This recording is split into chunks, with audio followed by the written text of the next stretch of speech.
उससे पूछा कि क्या वो बिक्री और डायरेक्ट मार्केटिंग में कोई कोर्स करना चाहेगा।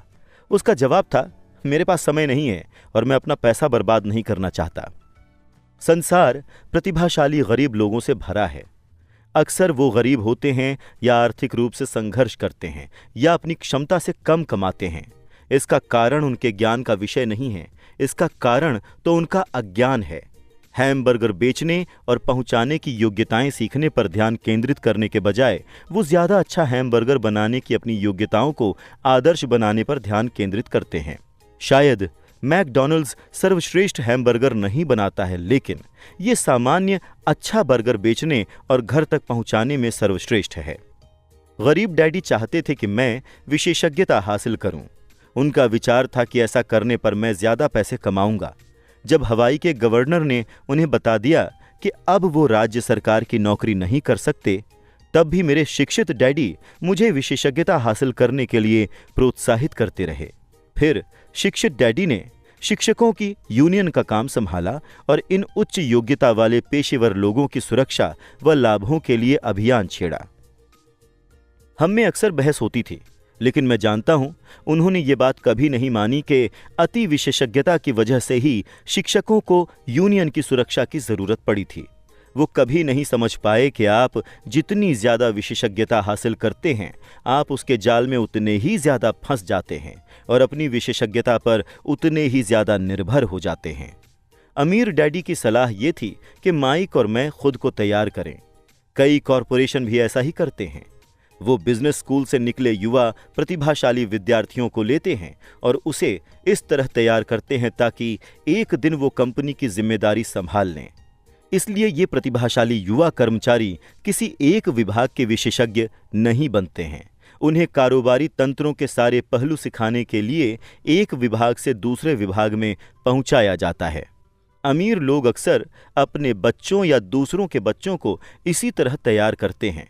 ऐसा करने से उनके बच्चे कारोबार के संचालन का पूरा ज्ञान हासिल कर लेते हैं और ये जानकारी भी हासिल कर लेते हैं कि विभिन्न विभागों का परस्पर आपसी संबंध कैसा होता है। द्वितीय विश्व युद्ध की पीढ़ी एक कंपनी की नौकरी छोड़कर दूसरी कंपनी में जाने को बुरा मानती थी। आज इसे चतुराई माना जाता है। चूंकि लोग योग्यताओं में ज्यादा विशेषज्ञता हासिल करने के बजाय एक कंपनी से दूसरी कंपनी में कूदना चाहते हैं, तो क्यों ना कमाने के बजाय ज्यादा सीखने की इच्छा रखें। हो सकता है कि अल्पकाल में आपकी कमाई कम हो, लेकिन लंबे समय में इससे बहुत फायदा होगा।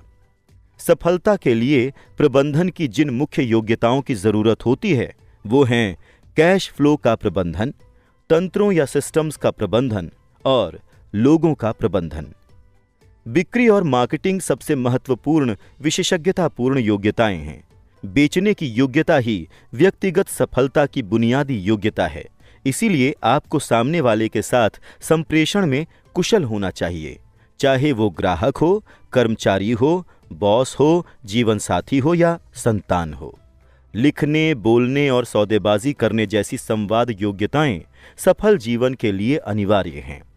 ये वो योग्यताएं हैं जिन पर मैं लगातार काम करता हूं और अपने ज्ञान को बढ़ाने के लिए कोर्स में भाग लेता हूं या शैक्षणिक संसाधन खरीदता हूं।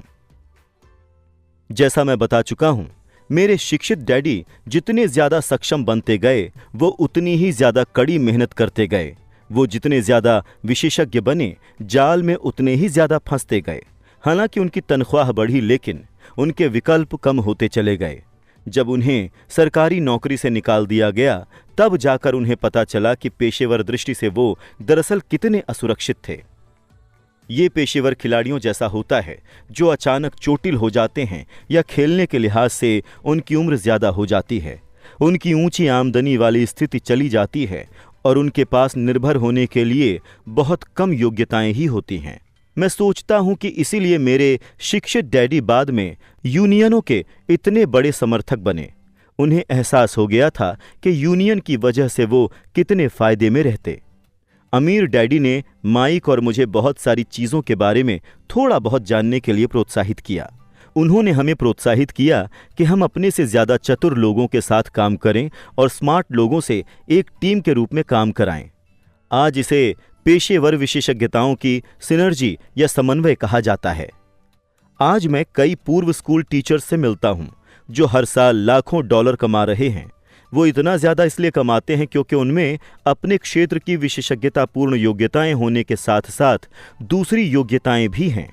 वो पढ़ा सकते हैं, साथ ही बेच सकते हैं और मार्केटिंग भी कर सकते हैं। मैं बेचने और मार्केटिंग से ज्यादा महत्वपूर्ण किसी योग्यता के बारे में नहीं जानता। बेचने और मार्केटिंग की योग्यताएं ज्यादातर लोगों को मुश्किल इसलिए लगती हैं क्योंकि उन कामों में मूलतः अस्वीकृति का डर शामिल होता है।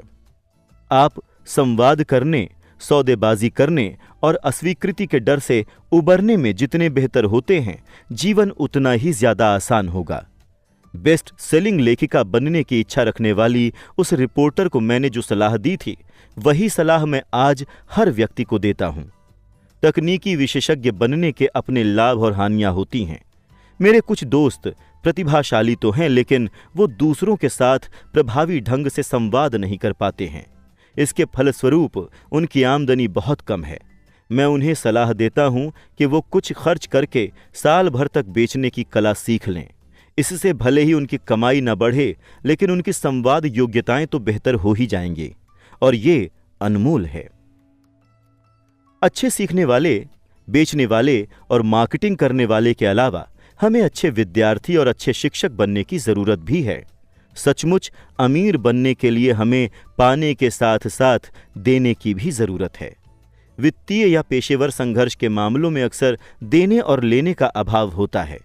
मैं कई लोगों को जानता हूं जो इसलिए गरीब हैं क्योंकि वो ना तो अच्छे विद्यार्थी हैं और ना ही अच्छे शिक्षक। मेरे दोनों डैडी उदार थे। दोनों में ही पहले देने की आदत थी। सिखाना उनका देने का एक तरीका था।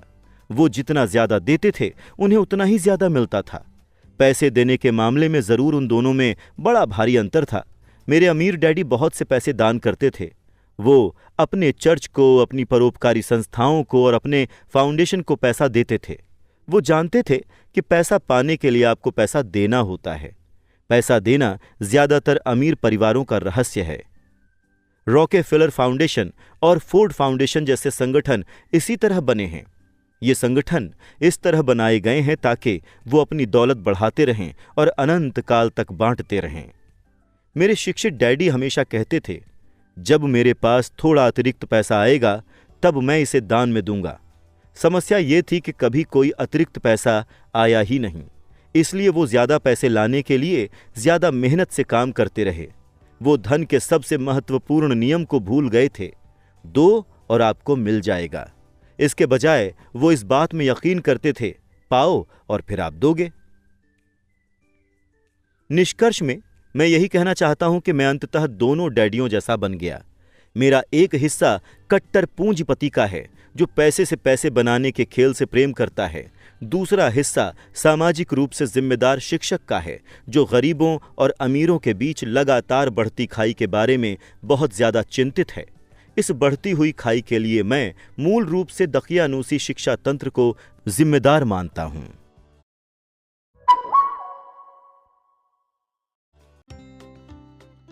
अध्ययन सत्र अध्याय 6 सबक 6 सीखने के लिए काम करें, पैसे के लिए काम न करें। सार। कुछ साल पहले एक पत्रकार ने सिंगापुर में रॉबर्ट का इंटरव्यू लिया था। बातचीत के दौरान उसने बताया कि वो भी उनकी तरह बेस्ट सेलिंग लेखक बनना चाहती है, लेकिन उसके उपन्यास जो सबकी राय में उत्कृष्ट थे, कभी कहीं पहुंच नहीं पाए। रॉबर्ट ने सुझाव दिया कि वो बिक्री प्रशिक्षण का कोर्स कर ले। इससे रिपोर्टर को बुरा लग गया, जिसने कहा कि वो अंग्रेजी साहित्य में एमए है और बेचना सीखने से उसे कैसी मदद मिल सकती है। दरअसल वो सेल्स पीपल से नफरत करती थी। जब रॉबर्ट ने यह कहा कि वो सबसे अच्छा लिखने वाले लेखक नहीं हैं बल्कि बेस्ट सेलिंग लेखक हैं, तो उसने जवाब दिया कि वो अभी इतना नीचे नहीं गिरेगी कि बेचना सीखे, और इंटरव्यू छोड़कर चली गई। हमारे चारों तरफ ऐसे प्रतिभाशाली लोग हैं जो वित्तीय दृष्टि से जूझते रहते हैं। उस रिपोर्टर की तरह एक व्यावसायिक परामर्शदाता के शब्दों में, वो महानता से बस एक योग्यता की दूरी पर होते हैं। इसका मतलब ये है कि हम में से बहुत ज्यादा लोग विशेषज्ञता हासिल कर लेते हैं। अगर हम बस एक और योग्यता सीख लें और उसमें माहिर बन जाएं, तो हमारी आमदनी में भारी उछाल आ जाएगा। जब पैसे की बात आती है तो ज्यादातर लोग जो एकमात्र योग्यता जानते हैं वो है कड़ी मेहनत करना। अगर वो रिपोर्टर विज्ञापन की कॉपीराइटिंग तथा बिक्री में कोर्स कर लेती और इसके बाद किसी विज्ञापन एजेंसी में नौकरी कर लेती तो वो सीख जाती कि करोड़ों डॉलर का मुफ्त प्रचार कैसे करना है। एक ऐसी योग्यता जिसका इस्तेमाल वो अपने अगले उपन्यास को बेस्ट सेलर बनाने के लिए कर सकती थी। जब रॉबर्ट ने अपनी पहली पुस्तक लिखी, if you want to be rich and happy don't go to school, तो एक प्रकाशक ने सुझाव दिया कि वो इसके शीर्षक को बदलकर द इकोनॉमिक्स ऑफ एजुकेशन कर लें। लेकिन रॉबर्ट जानते थे कि ये शीर्षक नहीं बिकेगा।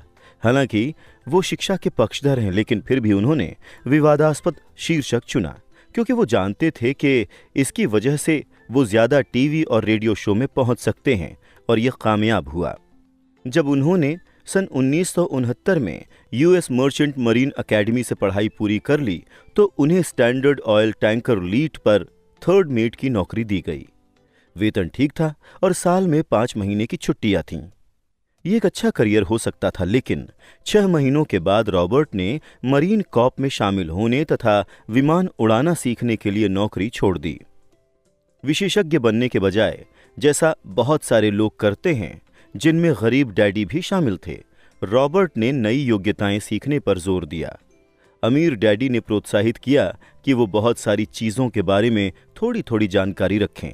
इसीलिए रॉबर्ट और उनके मित्र माइक ने बड़े होते समय ढेर सारे अनुभव हासिल करने के लिए इतनी सारी नौकरियां की थीं। गरीब डैडी को स्टैंडर्ड ऑयल की नौकरी छोड़ने का निर्णय ही समझ नहीं आया। वो सोच रहे थे कि रॉबर्ट शिप्स ऑफिसर बनने के लिए स्कूल गए थे, लेकिन अमीर डैडी जानते थे कि रॉबर्ट अंतर्राष्ट्रीय व्यापार के बारे में सीखने के लिए स्कूल गए थे, और वो ये सीखने के लिए मरीन कॉर्प में गए थे कि फौज का नेतृत्व कैसे किया जाता है। इस नेतृत्व योग्यता ने उन्हें बाद में अच्छा लाभ पहुंचाया, चाहे सामने कोई भी व्यवसाय रहा हो। सन 1973 में रॉबर्ट ने अपने कमीशन से इस्तीफा दिया और जेरोक्स में बिक्री की नौकरी कर ली। हालांकि वो संकोची व्यक्ति थे, वास्तव में वो संकोची थे, इसकी वजह से ही उन्होंने वो नौकरी की। जेरोक्स देश के सर्वश्रेष्ठ बिक्री प्रशिक्षण कार्यक्रमों में से एक चलाती थी, और वहां रॉबर्ट ने दरवाजे खटखटाने तथा अस्वीकृत होने के अपने डर से मुक्ति पाई। जब वो वहां लगातार सबसे ज्यादा बिक्री करने वाले सेल्स पीपल में से एक बन गए तो उन्होंने वहां भी काम छोड़ दिया।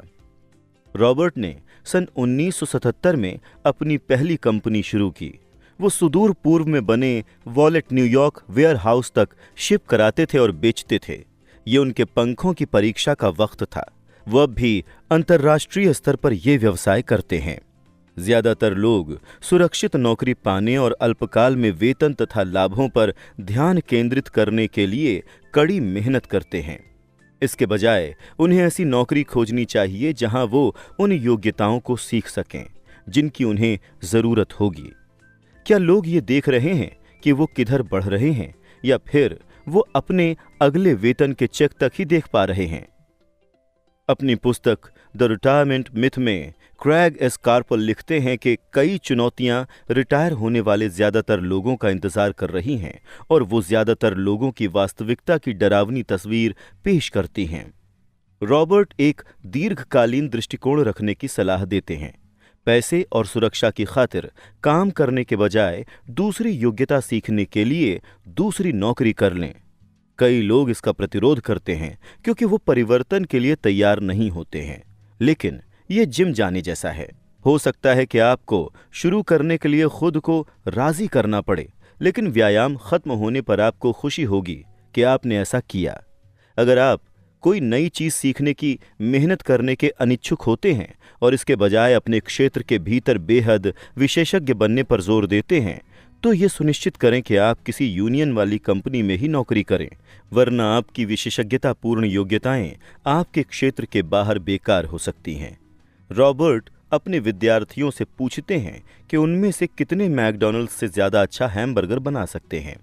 ज्यादातर अपने हाथ खड़े कर लेते हैं, लेकिन जिस वजह से मैकडॉनल्ड्स करोड़ों कमा रहा है और वो नहीं कमा रहे हैं, वो ये है कि मैकडॉनल्ड्स बिजनेस सिस्टम में उत्कृष्ट है।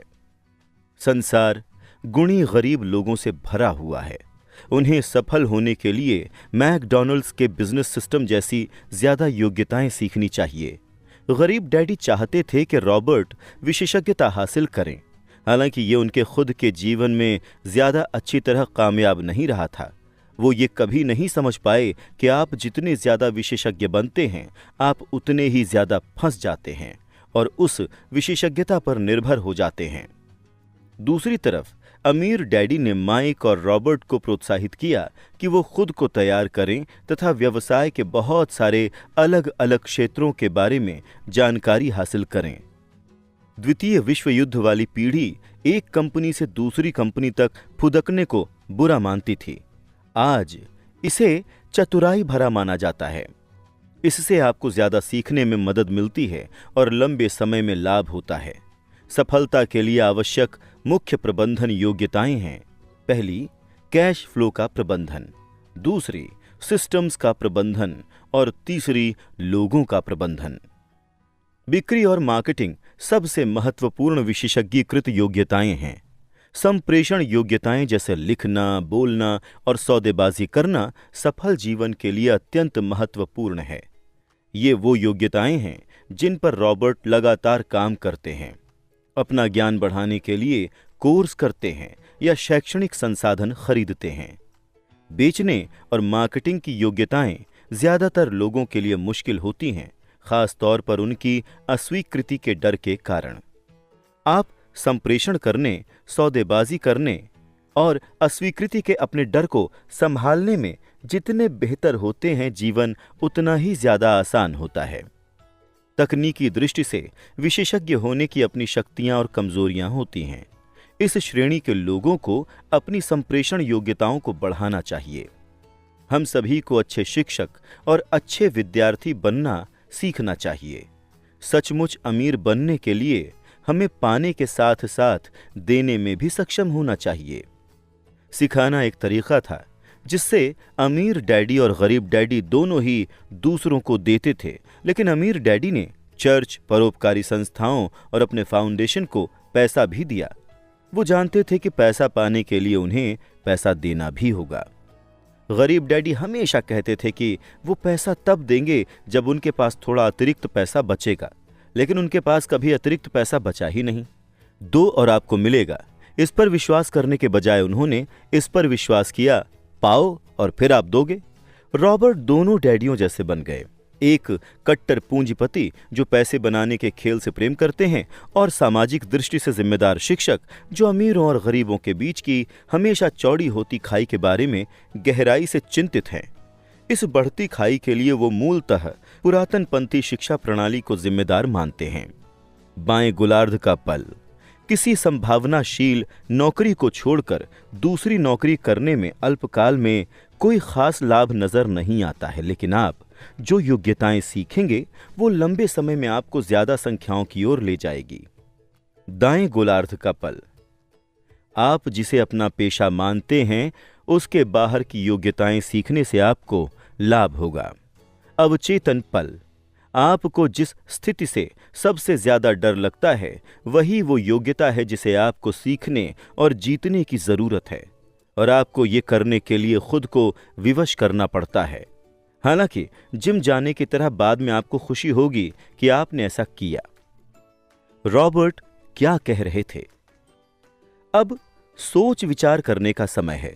खुद से पूछें, रॉबर्ट इस उद्धरण में क्या कह रहे हैं और वो ऐसा क्यों कहते हैं? इस खंड में आपको रॉबर्ट के साथ सहमत या असहमत होने की